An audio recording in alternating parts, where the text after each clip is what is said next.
All right. We are live. Hello everybody. This is Imru Outaiss, and joining me tonight is the one and only Zahra Outaiss. Am I saying that right? Yes, Outaiss. Okay. Outaiss. Okay, that's better. So tonight we're going to be discussing a very important topic as we're seeing the events unfold tonight. Over the past week in the United States. Over the protests over George Floyd's death. So what I will do as people are joining in this live is kind of give a timeline of what's been happening in the United States and kind of explain, give context to people watching so as to our own discussion. So just want to make sure that everybody, okay, so all right. So the first thing I would like to start with, first of all, before starting with the introduction of the topic, I would like to make sure that I present my very honorable guest, Zahra Outaiss. And Zahra Outaiss is someone I met through a program called the Future Leaders Connect. She won the competition of 2019. She was amongst the finalists. She blew us away with her very good speech about women's empowerment in politics. A very good topic that we'll probably come back to in the near future.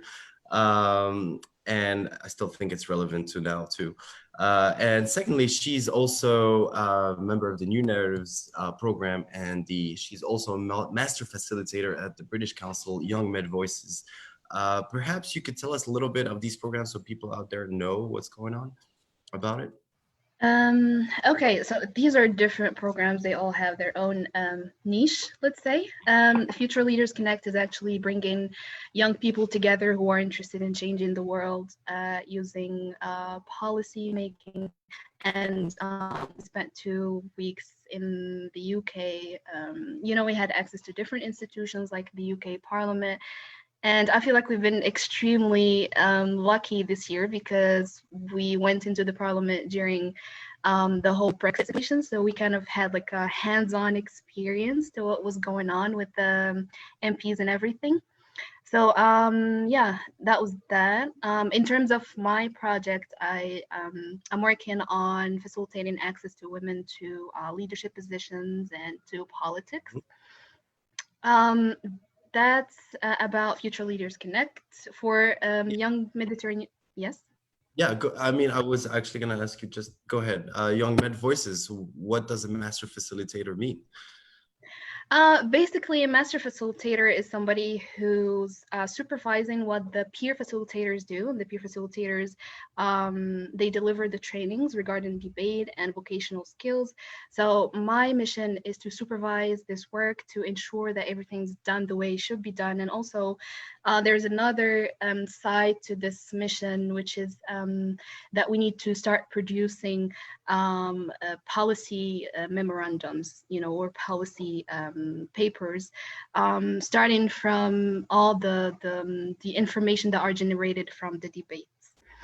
Because we don't want to debate only to debate and speak, but we want to, start a change. We want to be able to get our voices through to policymakers and leaders in our communities. So yeah, that's what we do as master facilitators in the YP. Very interesting. Actually, what I wanted you to explain that is that I would like to mention for the people out there that I am also kind of involved with the Young Med Voices program, but more in an advisory type of role. And also, I've been a Future Leaders Connect member in 2017. I've had chances also to meet these world leaders, and I definitely recommend to people out there to apply for this program whenever it restarts. There's an online course available to everybody. So yeah, so that's on the side of, let's say, leadership and policy action. On the professional side, you also work with Alden, which is a automobile company, I believe, in Fez. So, and you have an engineering background, so people know kind of like how smart you are at this point. And so okay, so I will go ahead and start with the topic right away. I'll just explain briefly. First of all, this podcast is meant for people that look for curated, researched, and factual type of content with a variety of experts and people coming in, voices that we don't really hear enough about. And I thought that This format allows for people to find this content free on Facebook Live and kind of join in, ask questions, and you kind of be very interactive. This show will go on for basically every week on Thursdays.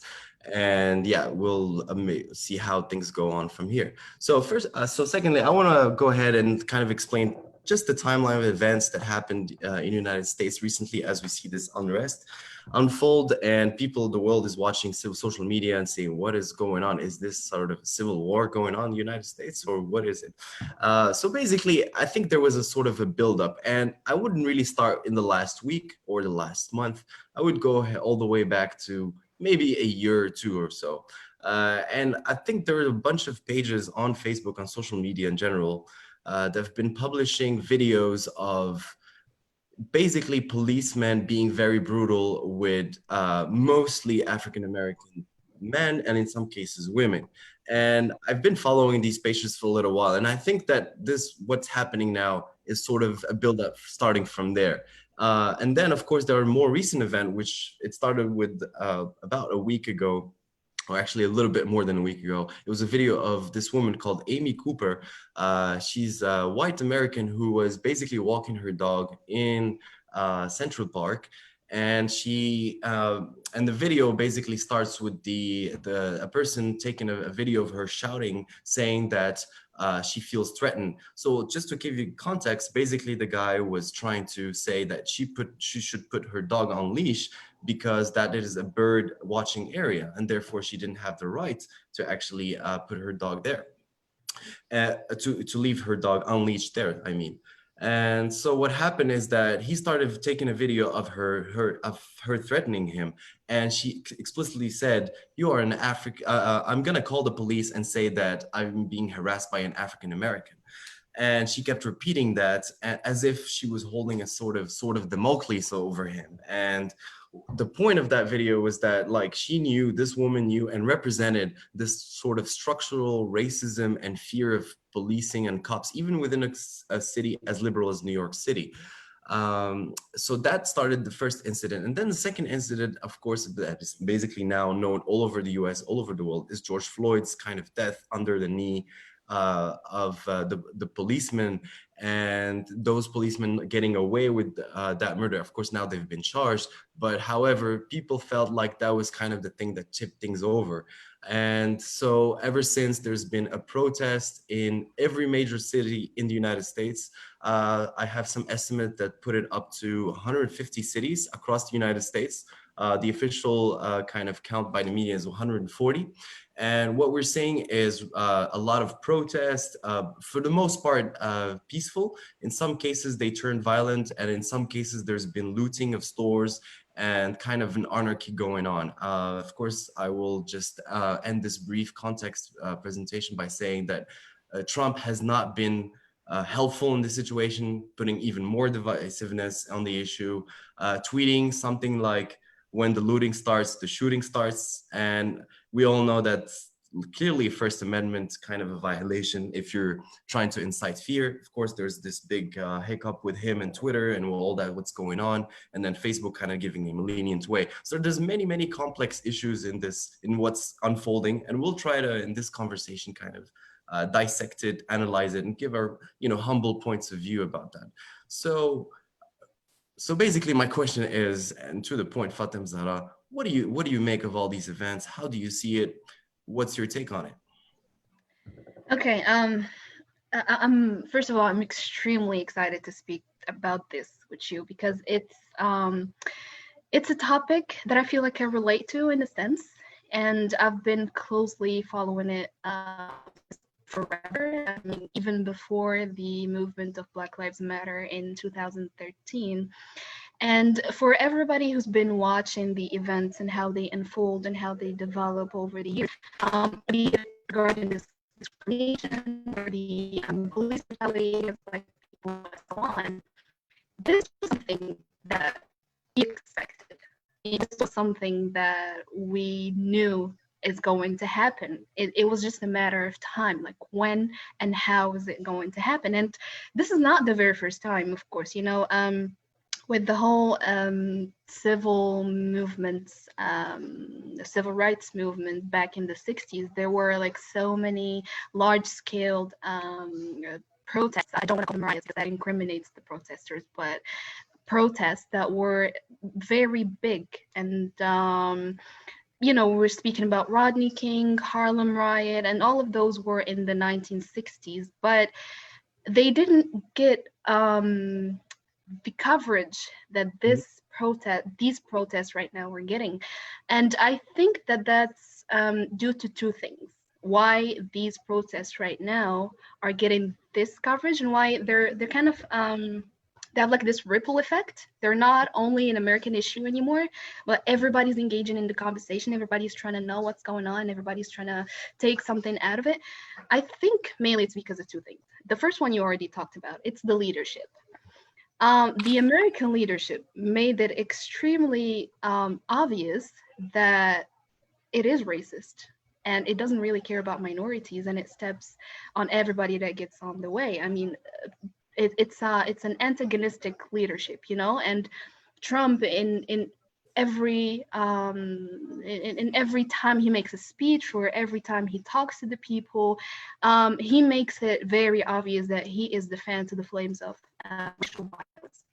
So I think this is a leadership that makes people afraid, that doesn't give people hope at all.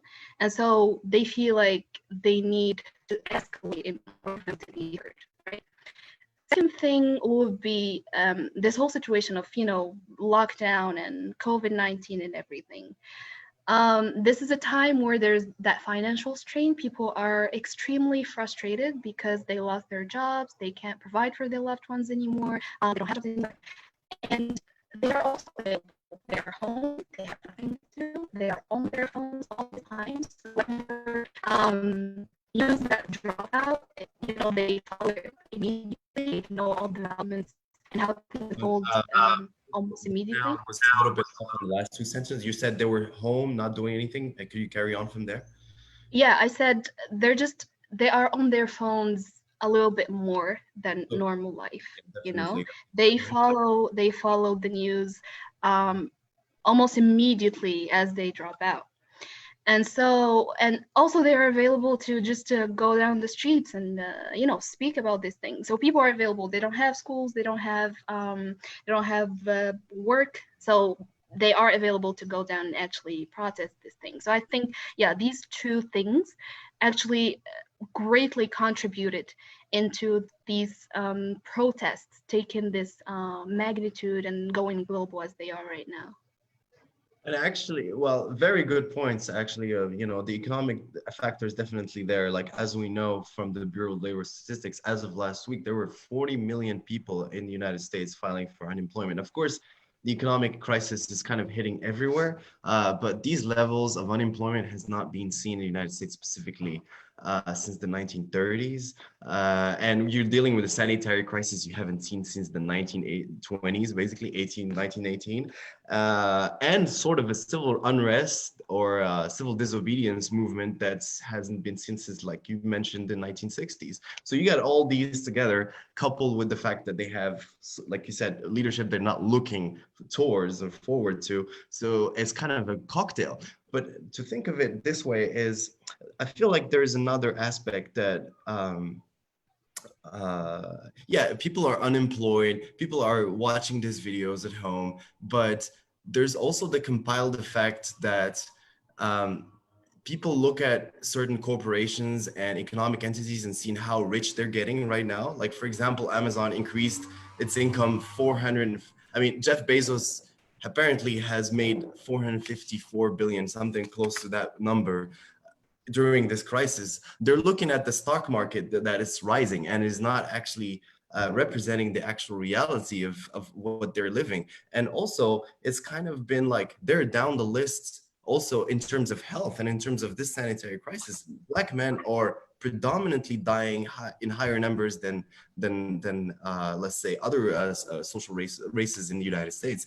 So Latino and Black specifically, I feel the number I have for Black people is 2.4 times higher in terms of death rate. So knowing that this virus actually is not, let's say, discriminatory in any sense. It has been the case for the United States. Why? Because these whatever we call essential workers have been there, and they're on the front line. So most nurses, aides in a lot of these cities, a lot of the let's say maintenance, street maintenance, all these types of jobs, grocery shoppers, whatever, all these jobs that are what we consider now essential in a post-COVID-19 world are basically predominantly held by either migrant populations or Black or Latino people. So I think there's kind of contributes that structurally the system is kind of stacked against them. So is that joint? That is extremely true. The system was built to be against these minorities, and especially since here we're talking about Black people. And it hasn't only been the case only during the pandemic, it has been the case like always. Now people are opening their eyes on what's been going on in the background in terms of economy and how the country is actually benefiting from discriminating against these people. One example would be for the CCA. I don't know if you know it, but it's like private prison corporation, and it's the corporation that runs the prisons basically in the USA. And in terms in order for this corporation to sustain itself and to make profit, it needs a continuous influx of inmates, right? And so here you can see that there are bills that are being passed in favor of these corporations, and these are bills that actually promote the incarceration of Black people. An example with Bill Clinton, he passed the bill of what is it called? 3 strikes and you're out.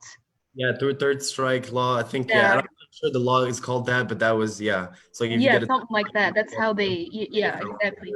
It was like 3 strikes and you're out, or like the no parole law, or like the minimum sentencing, etc. These are our laws that actually were against Black people and that encouraged the mass incarceration only for these corporations to be able to benefit from everything that's happening and to actually generate revenue off of these people. So actually, you reminded me of this story in the beginning, kind of the crisis in New York City, where Andrew Cuomo, the governor there, basically started showcasing these hydroalcoholic gels that were made in prisons, and that was a fuss in itself. So I think this kind of a domino effect that also Trevor Noah talked about, that it's not about the looting, it's not about the the protest, it's about the fact that there's something systematically wrong and that it's hitting those people the hardest, especially in this crisis. So I think there's a whole sentiment of we're fed up.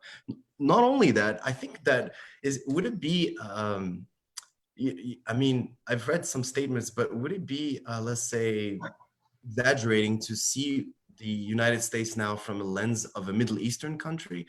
Sort of like, I mean, if you think about it, you have an authoritarian president in a way, who's kind of using religion outright to his own benefit because of his evangelical base. And actually, the whole protest that happened in DC was for him to take a photo of with a Bible in front of a church. So he's really just banking. He's campaigning right now. He's doing 4 years, and it's 2020, and it's a primary, and they didn't want to cancel the voting system because of the coronavirus. They're fighting mailing. They know that people that fear for their health will be not going to the polls. So he's basically doing everything to get elected. So that's, in some ways, resembles a lot the scenarios of dictators in the Middle East we've seen before. So let me draw another parallel, perhaps, is the fact that he's kind of like threatening the protesters to shoot at them, telling governors that they're not tough enough. And now we're looking at images of this supposed, American power, American democracy, and looking at it and saying, yeah, they're probably just as repressed as we are. And so what do you think? Do you think that these events, these things will hurt the United States in the very long run? As in, like, is it no longer an example for us, even though, the very successful corporations still there, you can still make it if you work hard, but can you really? You know what? The veil that the U.S. has been wearing for so long is now like going down, and the red flags have always been there. We're looking at the US through, red colored glasses, but the red flags have always been there. And Mhm. it is thanks to maybe these protests and some other things that we are seeing that, as I said before, the leadership doesn't really care. And as you said, is very similar to the ones that we have in the Middle East.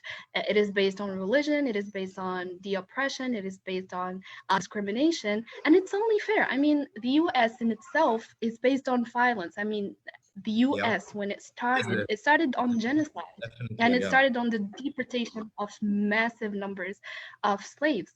And violence is part of what makes the US. It is extremely, woven in the cloth that makes the US. So it's only fair that we see this now.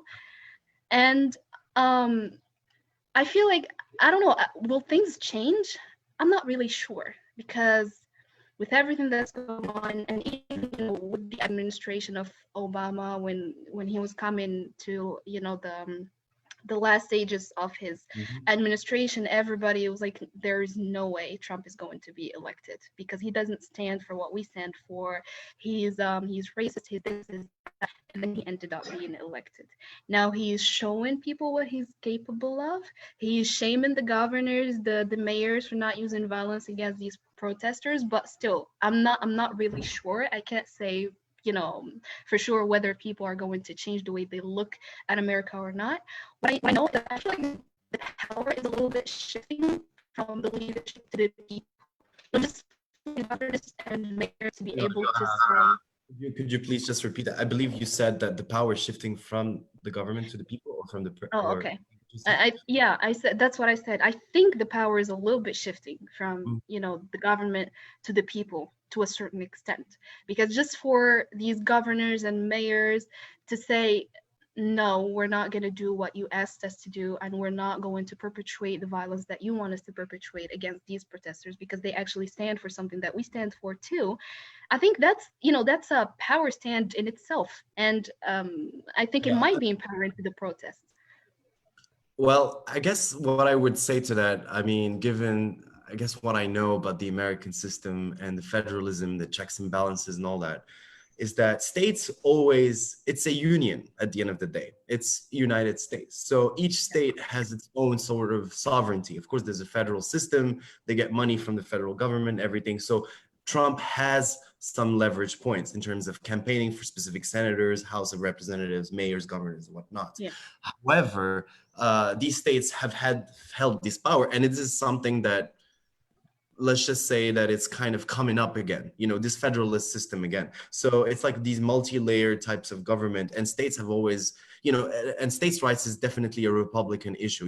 They want more states to have more power over the government. And strangely enough, when they came with a very authoritarian, not authoritarian, but let's say out of the whack type of president who doesn't mind using authoritarian techniques, they ended up actually supporting him. Because if you look at all the bills that were supposed to quench or help, or all the things that seem to us from a liberal perspective, let's say sensible, have been blocked at the Senate, majority of the Republicans. So it's sort of like the Republicans are shutting an eye on what Trump is doing, but some states are taking a stance. So if anything, I feel like this could be kind of the beginning of the implosion of the United States. It could come out of it unscathed.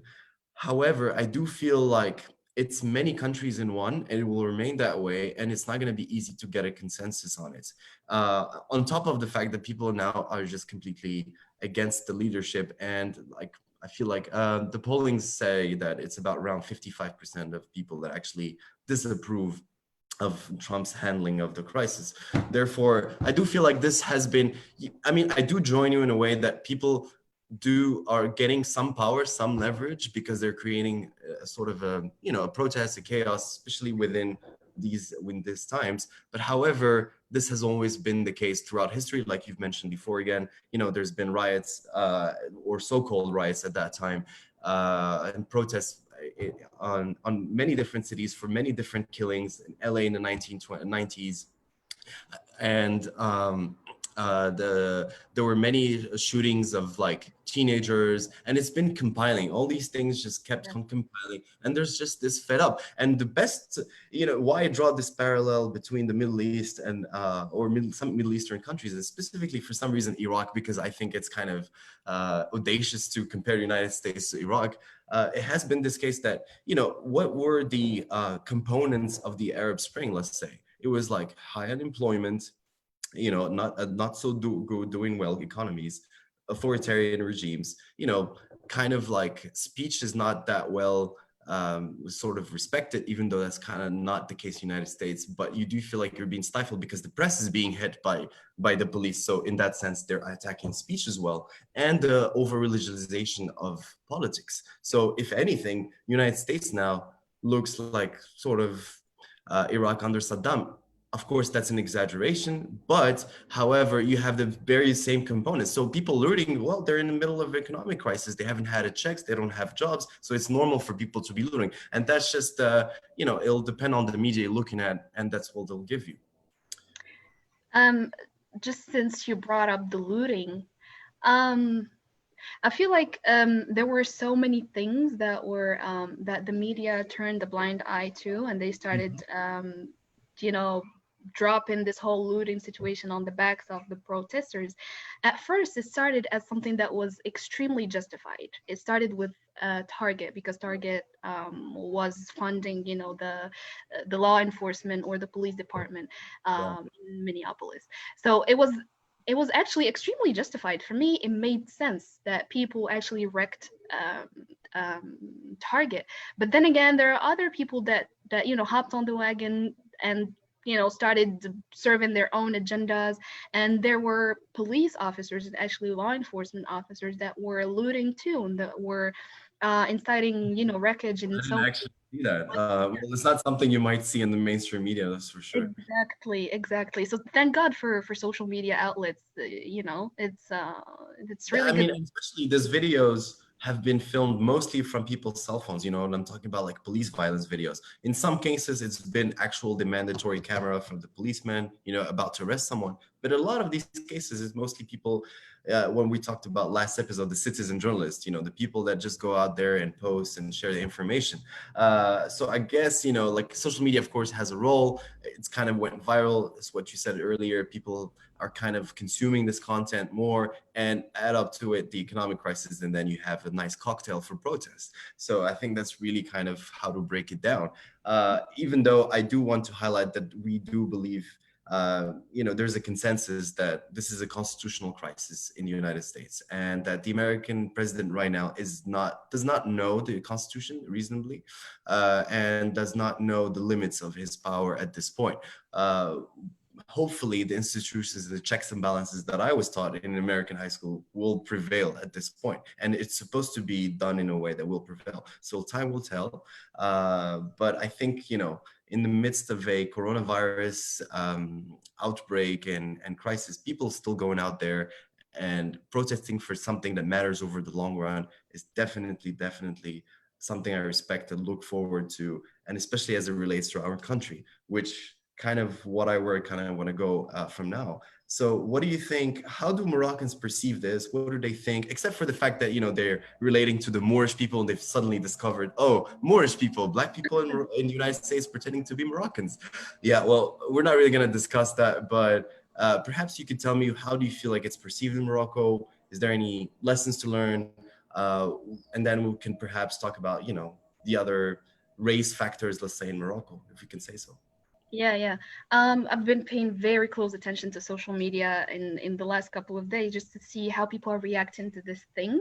And I think it is safe to say that most people are asking themselves the question of, why should we care? It's not happening in our country, it's happening in the US. There is absolutely nothing that relates us to the US. Why should we care? I mean, it's a case of one person who we do not relate to by any means. I mean, he's African American, we're presumably white. Why should we care? Now, I feel like what people fail to see is that this whole protest thing and this civil unrest, the way I see it, it can be like a wake-up call, It is, as I said before, it's not only an American issue anymore, but it had like this ripple effect, and it gives, all of the other countries time and space to actually think about themselves, how they function, and whether they perpetuate this kind of violence themselves in their own context. And I want to take France as a positive example Okay. because of the protests that happened to it.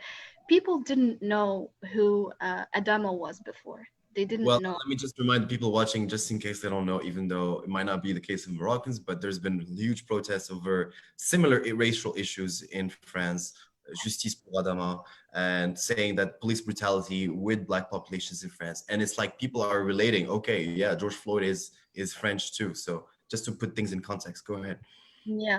So I said most people didn't really know who Adama was, right? Until the protest that happened 2 days ago. Yeah. Now everybody's speaking about Adama.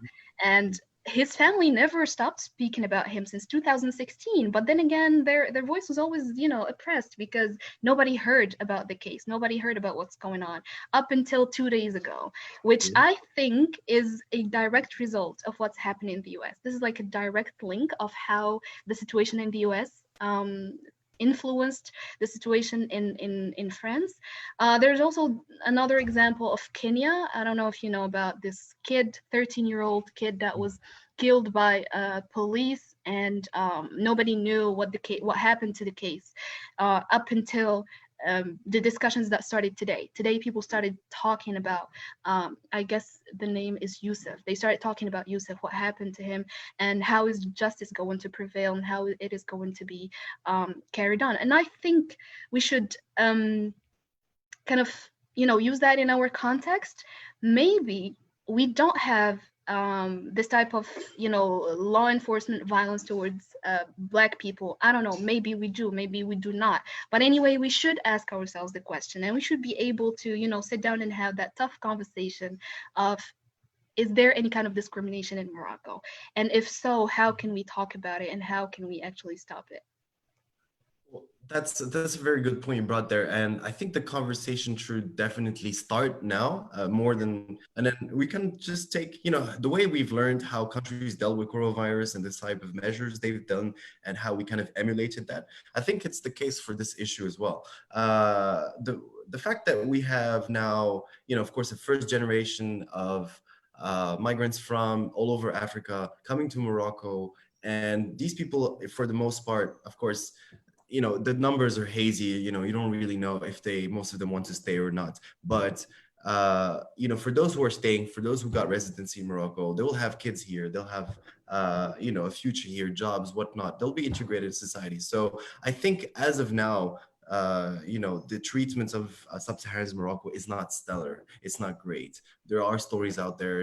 There are now clashes going on. There have been discussions in TV about, what does the word Azzi mean or not? Is that a bad word or good word?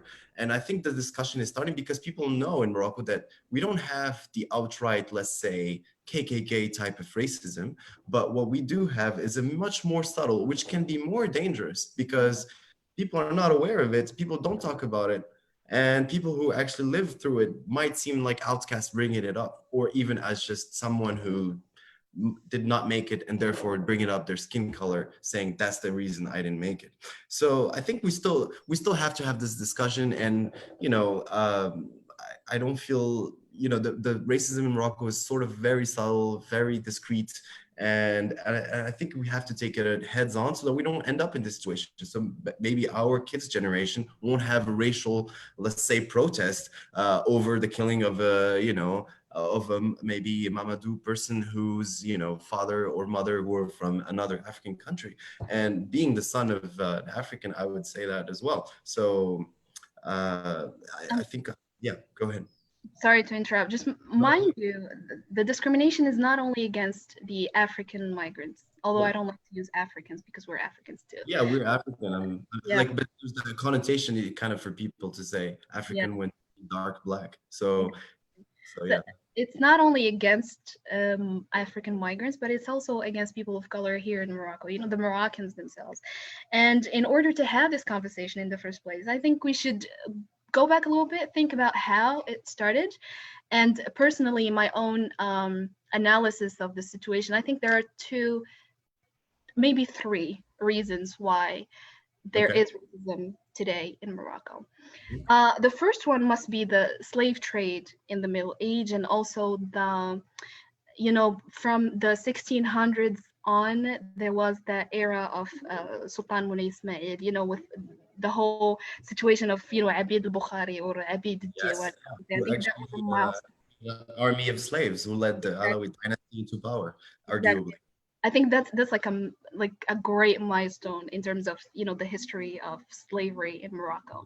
The second must be the Eurocentrism that stemmed from the colonization, and be it both European that we know of and also Arab. And what I mean by Arab is um, the the post independence pan-Arab movement of Rabati and Fasi elite that actually tried to claim Morocco as an Arab state.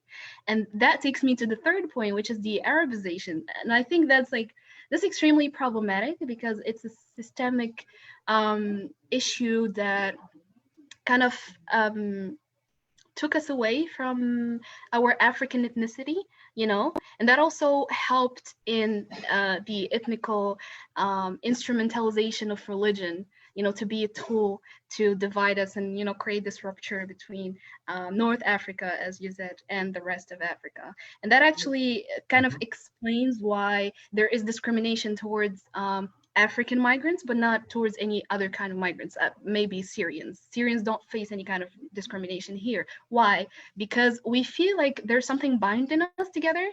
It's being Arab and also being from the same religion. However, when it comes to the African migrants, there's nothing binding us together. We don't relate to them, and therefore, there are these kind of discriminatory actions that are being perpetrated. You're right. I mean, and I want to kind of like the way I think about it is that nowadays, like in Morocco, so the way we understand racism and black, let's say white relations, whatever, is that for Moroccan to be Moroccan, you just have to speak perfectly Moroccan. And in some cases, that's not true. But I would say for the most part, when you make that effort, you speak Moroccan, people kind of integrate you much better. And that's the case true for Berbers as well. So if you speak proper Berber, they'll just consider you part of them.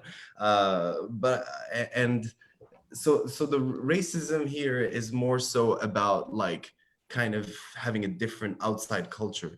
And what you said about history actually is very relevant because I do feel like from my end, the way I see it is that this perpetuation of wide divide between the northern African countries and the southern African countries, or at least south of the Sahara, it has to do with first thing, like the term sub-Saharan Africa, which by the way, there's no word that starts with sub that is actually positive, and the second part has to do with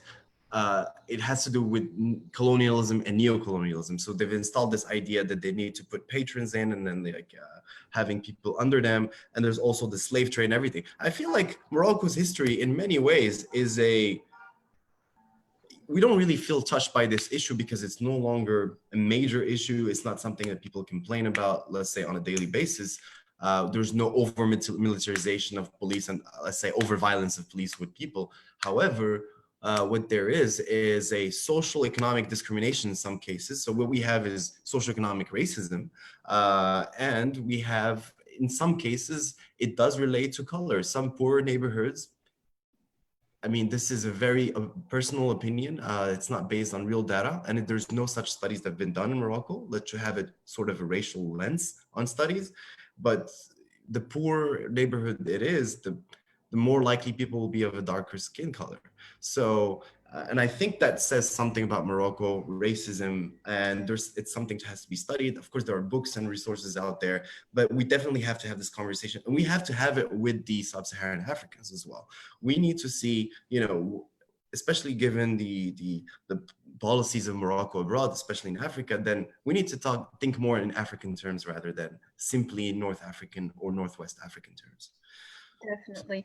But I don't think that only because the component of violence is not there yet, that the conversation should not be had already. Mhm. So Um, uh, people are actually, there are so many cases, and if you have like, sub-Saharan friends, you would know that they go on a daily basis through so many encounters that are extremely degrading and demeaning only. Especially right now. Yeah. Especially um right exactly. So but there's this fear of speaking out because there's always that idea of this is not my country, Yeah. and if I speak out I'm going to be silenced one way or another. So, and I cannot really come together with the people that are with me because we're not from this country. And this also stems from this collective understanding of these people, although they are like legal migrants here, but they don't belong here. I don't Yeah. care if they work here or they study here or they help the economy of Morocco, or they pay their taxes or whatever. They don't belong here. This is not their country. And I bet in any encounter with a Moroccan and with a Moroccan racist, mind you, and a sub-Saharan, one sentence that you're going to 100% hear is go back to your country. Yeah. Yeah. Which And means we're perpetuating what the French people, what we were complaining about, Moroccan migrants in Europe, like whether it's Netherlands, Belgium, France, and now the United States. So therefore, this conversation, it's just that we haven't had the courage to talk about it yet, and it doesn't seem to be very top on the radar. But it's gonna be eventually. Who knows? On that note, we're getting near the end of our podcast. I would like to ask you perhaps on this issue, and even if you can, when we can pretend to, do you have any sort of recommendations regarding this issue, perhaps for the United States as well as Morocco, and what we can do to fix, or at um, least get the conversation going at this point? So exactly, that should be the goal right now, to get the conversation going. It's an uncomfortable and difficult conversation, but we need to have it no matter what.